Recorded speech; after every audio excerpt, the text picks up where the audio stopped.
all I can say summarily is that there's a difference between a good mother and a godly mother. You hear me say that again. So my mother was a godly mother. It happens to be we're celebrating two burials. My wife, who passed away the same week with my mother, and both of them were very good mothers, and they contributed immensely to the growth and the development of character development in the family. So I will say more about that in the field.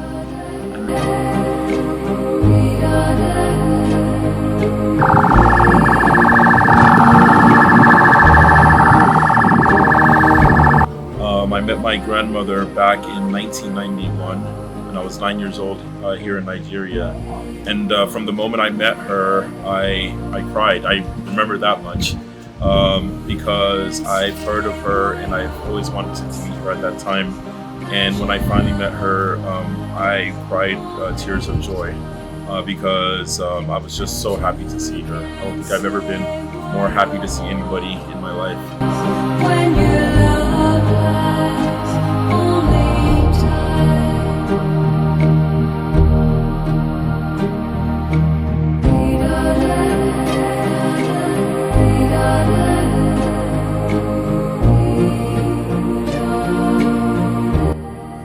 My mother is a preacher.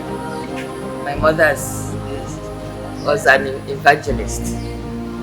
She did so many things that is uncountable. My mother talked about Jesus, and she walked about Jesus.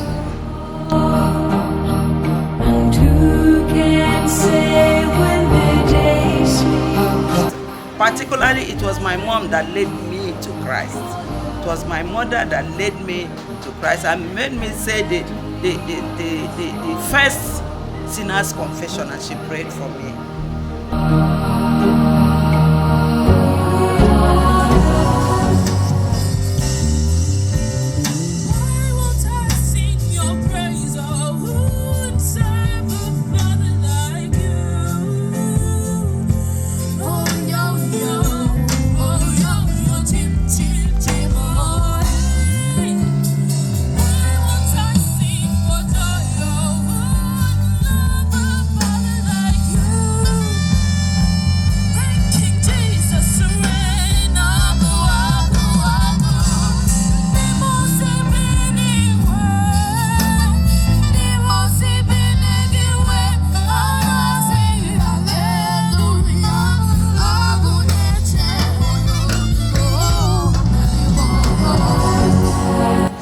Is the end of era, the last to pass on. My mom was a very peaceful person, a dedicated believer. She is Elder Mrs. Roseline Ahia Nee Ahia.